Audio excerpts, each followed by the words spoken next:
నమస్తే, welcome to Bharati TV. నేను బాపయ్య. బాలయ్య, కోటమిరెడ్డి ఇద్దరికి బెర్త్ కన్ఫర్మ్ అని చెప్పి ఈ వీడియోకి నేను ఒక టైటిల్ పెట్టాను. అంటే Hindupur MLA Nandamuri Balakrishna, Nellore rural MLA Kotamreddy Sridhar Reddy ఇద్దరికి కూడా మంత్రి పదవి కన్ఫర్మ్ కాబోతోందా అని చెప్పేసి అంటున్నట్టుగా తమ్నైల్లో కూడా నేను పెట్టాను. అది చూసిన వెంటనే మీకు అర్థమైపోయి ఉంటుంది వీళ్ళిద్దరికీ కూడా మంత్రి పదవి రాబోతోందా అని చెప్పేసి అంటున్నట్టుగా తమ్నైల్లో పెట్టానని. అయితే ఈ మధ్యకాలంలో మనం ఎక్కువగా వింటున్న మాట ఏంటంటే మంత్రి మండలి రీషెఫ్లింగ్ చేయబోతున్నారు, కొత్త వాళ్ళకి అవకాశాలు ఇవ్వబోతున్నారు అని చెప్పేసి. అంటే కొత్త వాళ్ళకి ఎందుకు అవకాశాలు ఇస్తారు అనంటే కొంతమంది మంత్రుల మీద ఏవైనా ఎలిగేషన్స్ ఉన్నా, లేకపోతే వాళ్ళ పెర్ఫార్మెన్స్ ఏమన్నా కాస్త వెనకబడి ఉన్నా వాళ్ళ స్థానంలో కొత్త వాళ్ళని తీసుకురావడం అనేది జరుగుతూ ఉంటుంది. ఇది కేవలం కూటమి సర్కారులోనే కాదు, గతంలోనూ ఇలా జరిగాయి, భవిష్యత్తులో కూడా ఇలా జరగటంలో ఎటువంటి ఆశ్చర్యం కూడా ఉండదు. అయితే ఇప్పుడు కూటమి సర్కారులో కొత్త వాళ్ళకి అవకాశాలు ఇవ్వబోతున్నారు అని చెప్పేసి ఈ మధ్య కాలంలో పొలిటికల్ వర్గాల్లో ఎక్కువగా వినిపిస్తున్న మాట. ఈ మాటల్లో బాలయ్య మాట, శ్రీధర్ రెడ్డి మాట కూడా గట్టిగా వినిపిస్తుంది. ముందుగా మనం బాలకృష్ణ గురించి తీసుకుంటే గనక హిందూపురం ఎమ్మెల్యేగా ఆయన గెలవటం ఇది మూడవసారి. అటు సినిమా పరంగా చూసుకుంటే సినిమా రంగంలో ఆయన చాలా ఫాస్ట్గా ఉన్నారు. ఎంత ఫాస్ట్ అంటే యంగ్ హీరోలు కూడా ఆయన ఫాస్ట్ని అందుకోలేనంత ఫాస్ట్గా ఉన్నారు. ఇక సీనియర్ హీరోలతో కంపేర్ చేస్తే బాలయ్య బాబు వరుస హిట్లతో మంచి దూకుడు మీద ఉన్నారు. కేవలం సినీ రంగంలోనే కాదు, బుల్లితెర మీద కూడా ప్రేక్షకులని బాగా అలరిస్తున్నారు. ఒకవైపు అన్స్టాపబుల్ షో తోటి అలరిస్తూనే మరోవైపు యాడ్స్ కూడా చేస్తున్నారు. ఇవి చాలదన్నట్టుగా Basavatarakam Indo American cancer institute cum research సెంటర్ని కూడా ఆయన నిర్వహిస్తున్నారు. సో ఇన్ని పనులతోటి ఆయన ఎంత బిజీగా ఉన్నప్పటికీ కూడా తన నియోజకవర్గాన్ని ఎక్కడా అశ్రద్ధ చేయటం లేదు. నియోజకవర్గానికి ఏమేమి అభివృద్ధి కార్యక్రమాలు కావాలి, ఏమేమి అవసరం ఉంటుంది, నియోజకవర్గ ప్రజలకి ఏమేమి అవసరం ఉంటుంది, ఇవన్నీ కూడా దగ్గరుండి చూసుకుంటున్నారు. సో ఇంత బిజియెస్ట్ పర్సన్గా ఉన్న బాలయ్య ఖచ్చితంగా మరి మంత్రి కావాలి అని చెప్పేసి ఫ్యాన్స్లో ఉండదా? ఎప్పటికైనా బాలయ్యని మంత్రి బాలయ్య అని పిలుచుకోవాలి అని చెప్పి ఫ్యాన్స్కి ఉండదా అంటే ఖచ్చితంగా ఉంటుంది. ఎందుకని అంటే బాలకృష్ణ తన తండ్రి నందమూరి తారక రామారావు నట వారసత్వాన్ని, రాజకీయ వారసత్వాన్ని కూడా పుణికిపుచ్చుకొని ఉన్నారు. నటుడిగా తన తండ్రి ఛాయలు తన మీద పడకుండానే, అంటే ఒక రకంగా చెప్పాలంటే ఎన్టీఆర్ కుమారుడు ఒక నటుడిగా ఎదగాలి అని అంటే అది ఎంత కష్టమో చాలా మందికి తెలుసు. సినిమాల పట్ల అవగాహన ఉన్న ప్రతి ఒక్కరికి కూడా తెలుసు. ఎందుకంటే ఖచ్చితంగా ఎన్టీఆర్ని చూసిన కంటితోటే బాలయ్య బాబుని కూడా చూస్తారు. మరి ఆ స్థాయిలో బాలయ్య మెప్పించాలి అని అంటే ఎంత కష్టంతో కూడుకున్నది. ఎన్టీఆర్ మీద ఉన్న ఎక్స్పెక్టేషన్స్ అన్ని బాలయ్య మీద పెట్టుకుంటే ఆ ఎక్స్పెక్టేషన్స్ రీచ్ అవ్వడానికి బాలయ్య ఎంత కష్టపడాలి, ఇదంతా కూడా ఆలోచిస్తే బాలయ్య సినిమాల్లో ఎంత కష్టపడితే ఈ స్థాయికి వచ్చారనేది అర్థమవుతుంది.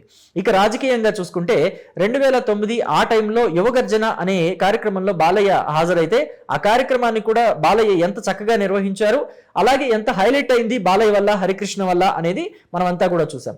కాలక్రమంలో హరికృష్ణ తెలుగుదేశం పార్టీ తరఫు నుంచి 2014 ఆ టైంలో రాజ్యసభ తీసుకున్నప్పటికీ కూడా కొన్ని వివాదాల కారణంగా హరికృష్ణ పార్టీకి దూరంగా జరిగిన బాలయ్య మాత్రం పార్టీతోటి కంటిన్యూ అవుతూనే వస్తున్నారు. పార్టీ అధిష్టానం ఏదంటే అదే. బాలయ్య ఎక్కడా కూడా వివాదాలకి పోరు. 2014లో మొదటిసారిగా ఎమ్మెల్యే అయ్యారు హిందూపురం నుంచి.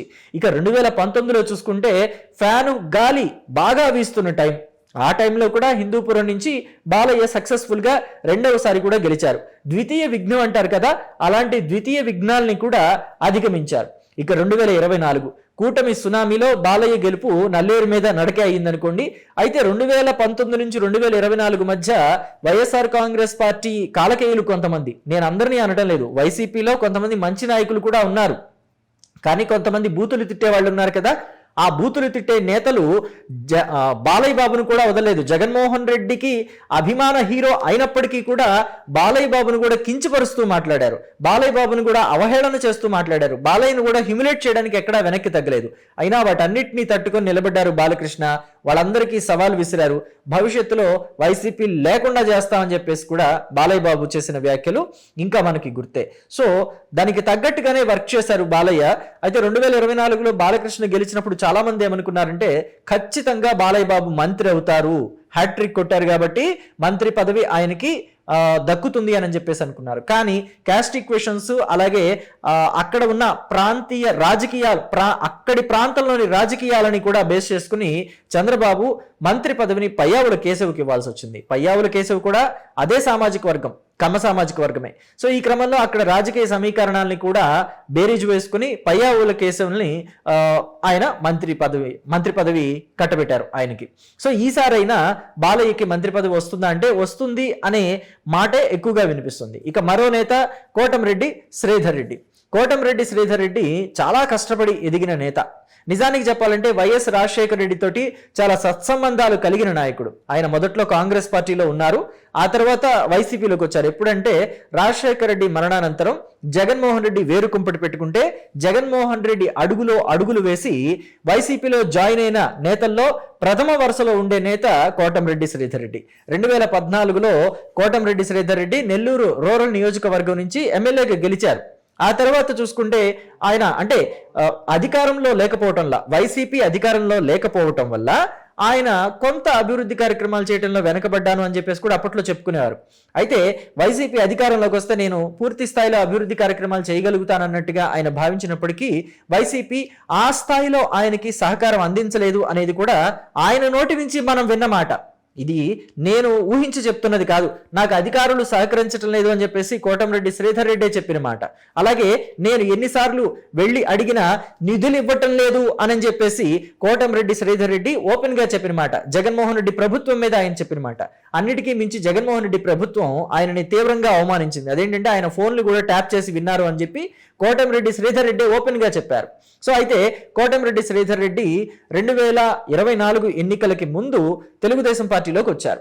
తెలుగుదేశం పార్టీలోకి వచ్చిన తర్వాత అంటే పార్టీలకు అతీతంగా ఆయన తన నియోజకవర్గం నెల్లూరు రూరల్ నియోజకవర్గంలో తనకంటూ ఒక ఫ్యాన్ బేస్, తనకంటూ ఒక ఫాలోయర్స్, తనకంటూ ఒక ఓటు బ్యాంకుని క్రియేట్ చేసుకోవడంలో సక్సెస్ అయ్యారని చెప్పడానికి 2024 ఎన్నికలు ఒక గొప్ప తార్కాణంగా చెప్పుకోవచ్చు.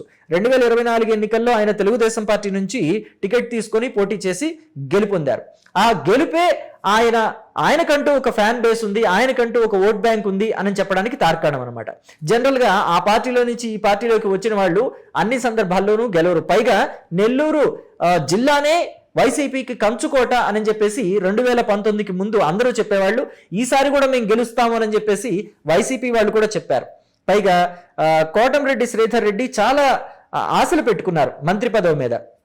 తనకన్నా పొలిటికల్ గా జూనియర్ అయినా కానీ జగన్మోహన్ రెడ్డి అనిల్ కుమార్ యాదవ్ కి మంత్రి పదవి కట్టబెట్టారు. 2019లో ఎన్నికలు అయిపోయిన తర్వాత క్యాబినెట్ ని చేస్తారు కదా, క్యాబినెట్ ని ఏర్పాటు చేసుకుంటారు కదా, ఆ ఫస్ట్ క్యాబినెట్ లోనే అనిల్ కుమార్ యాదవ్ కి చోటు కల్పించారు.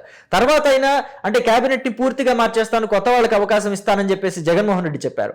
ఆ సెకండ్ క్యాబినెట్ లో అయినా తనకి బెర్త్ కన్ఫర్మ్ అవుతుందేమో అనుకుంటే కాకాణి గోవర్ధన్ రెడ్డికి అవకాశం కల్పించారే గానీ తనకి అవకాశం కల్పించలేదు. ఆ సమయంలో కోటంరెడ్డి చాలా భావోద్వేగానికి లోనయ్యారు. అయితే అటు కంపేరింగ్ వైసీపీ ఇటు టీడీపీ, ఆయన టీడీపీలోకి వచ్చిన తర్వాత మాత్రం నిజంగా ఆశ్చర్యాన్ని వ్యక్తం చేస్తున్నారు. లోకేష్ ని కలిసిన ప్రతిసారి కూడా తనకి నిధుల విషయంలో కావచ్చు, లేకపోతే నియోజకవర్గాలకి పనులు చేయించుకోవడానికి పర్మిషన్ల విషయంలో కావచ్చు, అధికారుల నుంచి పర్మిషన్లు ఇప్పించే విషయంలో కావచ్చు, లోకేష్ చాలా లిబరల్ గా ఉంటున్నారు, నాకు పనులన్నీ కూడా చేసి పెడుతున్నారు, నియోజకవర్గంలో నాకు ఏ పనులు కావాలన్నా ఈజీగా అవుతున్నాయని చెప్పేసి ఆయనే చెప్తున్నారు. పైగా వ్యక్తిగతంగా కూడా లోకేష్ తనని చాలా బాగా ఎంకరేజ్ చేస్తున్నారని, లోకేష్ తో తనకి జగన్మోహన్ రెడ్డి కన్నా ఎక్కువ సన్నిహితంగా ఉంటున్నారు, ఎక్కువ సాన్నిహిత్యం ఏర్పడిందని కూడా కోటంరెడ్డి శ్రీధర్ రెడ్డి చెప్పడం మనం అనేక సందర్భాల్లో విన్నాం. మొత్తం మీద చూస్తే కోటంరెడ్డి శ్రీధర్ రెడ్డిని లోకేష్ బాగా ఎంకరేజ్ చేస్తున్నారు. లోకేషే ఖచ్చితంగా రికమెండ్ చేసి మరి చంద్రబాబుకి రికమెండ్ చేసి మరి లోకేషే కోటంరెడ్డి శ్రీధర్ రెడ్డికి మంత్రి పదవి ఇప్పించినా కానీ ఆశ్చర్యం లేదు అని చెప్పి పొలిటికల్ వర్గాలు కూడా చెప్తున్నాయి.